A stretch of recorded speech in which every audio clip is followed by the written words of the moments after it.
Hello, welcome back to the channel. My name is Lisa Elvin Sozari, and I'm a genealogist and a passionate traveler. For the last few years or so, I've been featuring each fille du roi, or king's daughter, and getting to know their individual stories a little bit better.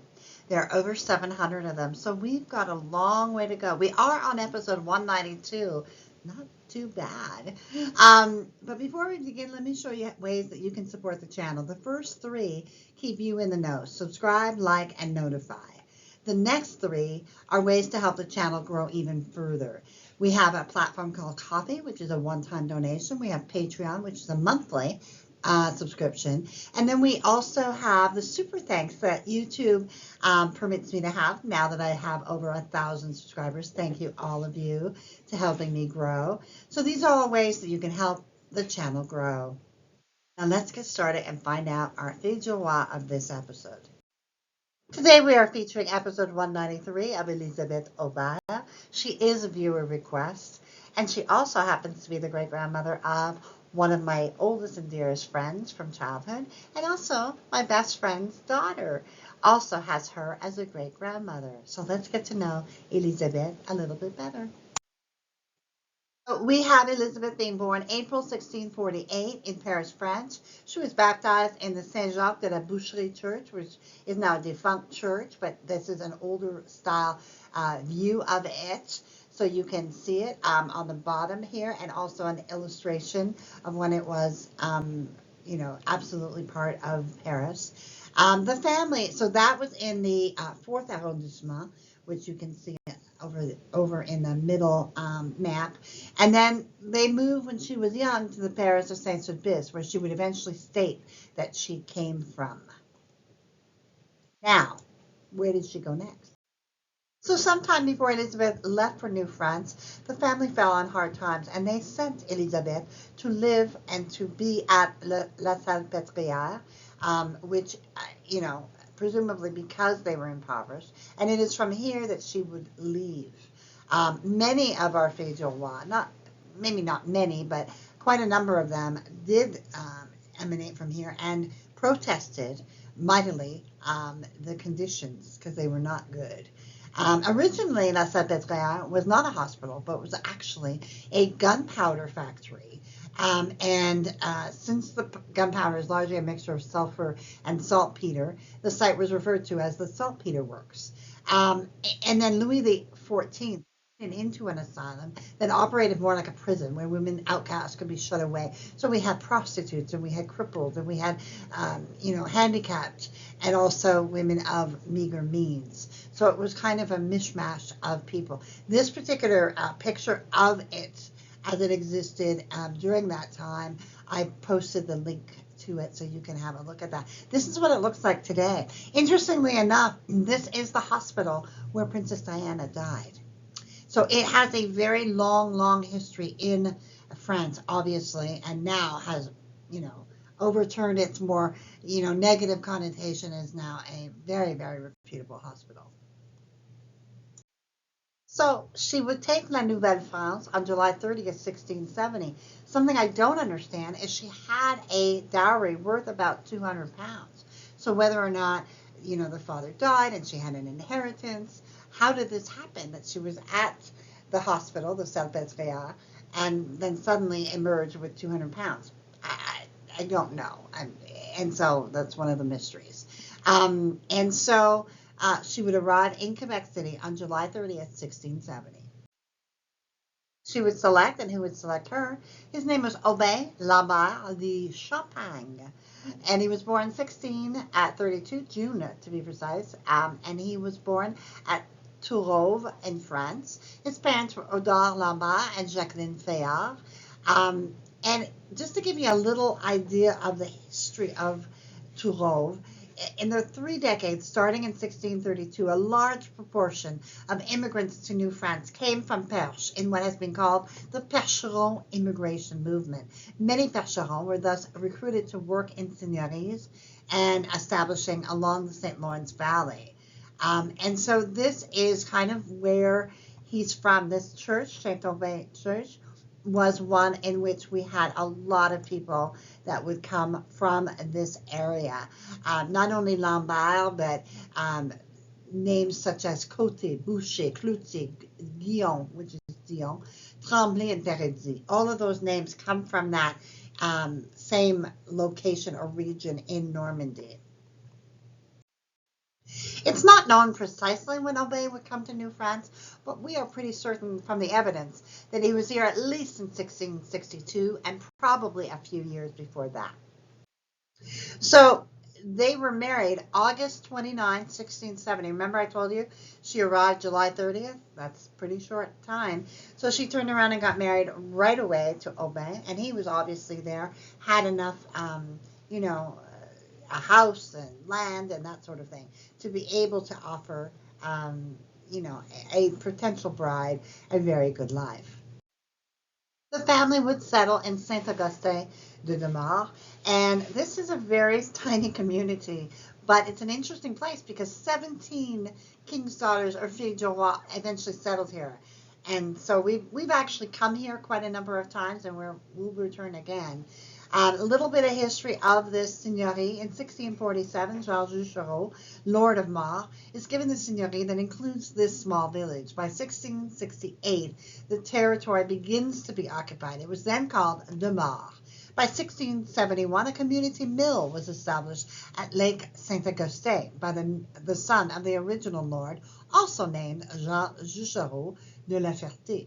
By 1685, Paul Augustin Juchereau de Mar becomes the third seigneur of this community. The name of the parish most probably comes from his first name. In 1691, the establishment of this parish is recognized. So all this time, they're living in a place. They don't have a church. Finally, you know, they are able to build a community. Although there's no official documents that prove this date of 1691, it really is the unofficial start of the parish. At that time, there were approximately only 200 people living there. So you can imagine Aubert and Elisabeth joining this group. They would have known every single person living in that small village. And we have the 1681 census. Aubert Lambert, 49. Elisabeth Aubert, sa femme, his wife, 45. Children, Françoise, 10 years old. Catherine, 8. Aubert, 6. François, 5. Elisabeth, 3. And they have 2 bêtes à cornes, which are 2 goats. And they have 8 alpins valeurs. So it's about 6 acres of land that he has.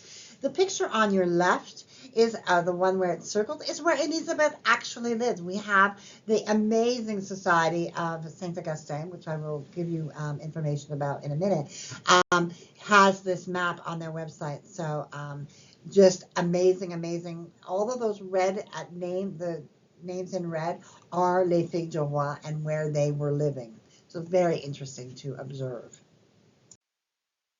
So they would end up having 10 children. Let's have a look. We have Françoise, who would marry Michel Chatel and have 4 children, 3 of whom would make it to adulthood.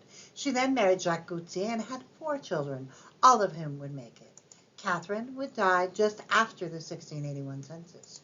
Jean Aubert would marry Marie-Anne Houd and would have 10 children, 8 of whom would make it. François would marry Marguerite Pilote and had 6 children, all of whom made it. He then married Thérèse Françoise Bonhomme and had 2 children, all of whom made it.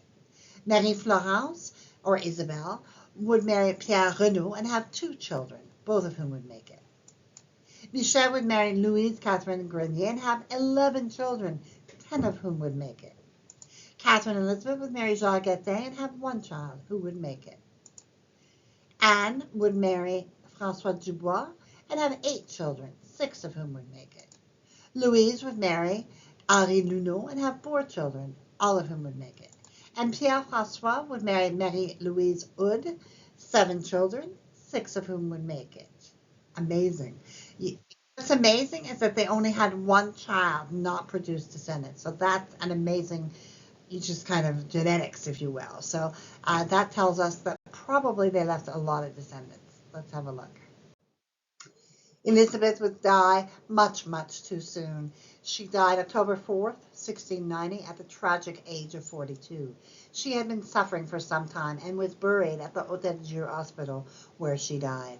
Despite her short life, and she and Aubert would have 99 descendants by 1729. Pretty amazing. So, despite losing Elisabeth so young, Aubert never remarried, and he would live on to be 85 years old, which is just amazing. And he would die in 1713 on April the 4th. He is buried actually at the Saint Nicolas Church in Lévis, near Quebec. Um, when I was researching, I thought, why did he move here? And I saw over and over many of his children were moving toward out of the small community of Saint Augustin, moving toward a larger community. And Lévis was obviously definitely something. Saint Nicolas in Lévis was obviously kind of a hot spot for that particular family. So that's why he's buried there.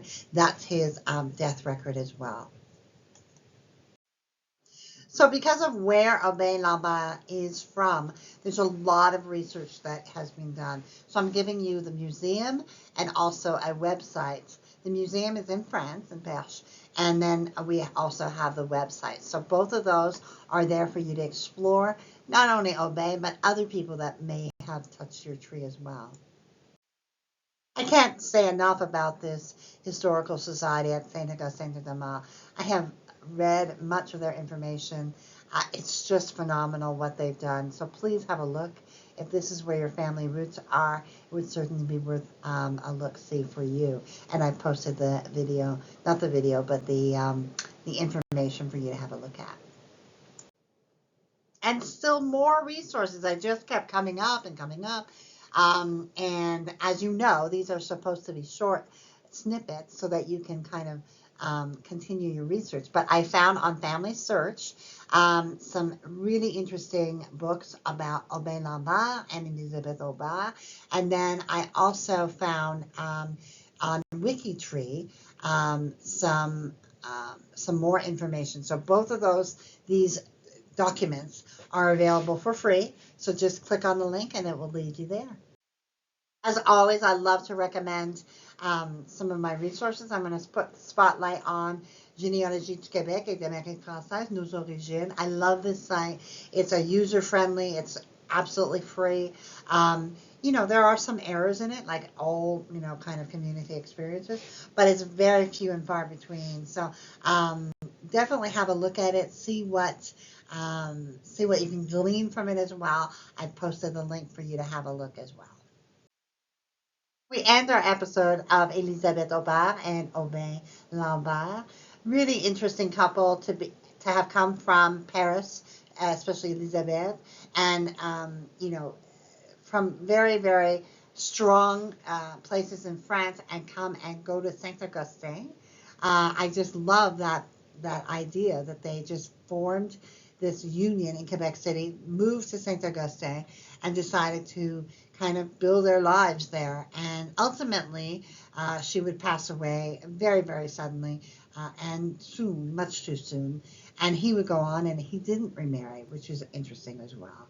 So we want to make sure that we bless Elisabeth's memory. We are grateful to her and her sacrifices, and we are thankful that she came to our shores. And I also want to say thank you to our patrons and supporters. I couldn't do what I do without you. So thank you so very, very much for not only financially, but also emotionally supporting my efforts. So I really appreciate you more than you can know. So until I see you on episode 194, au revoir.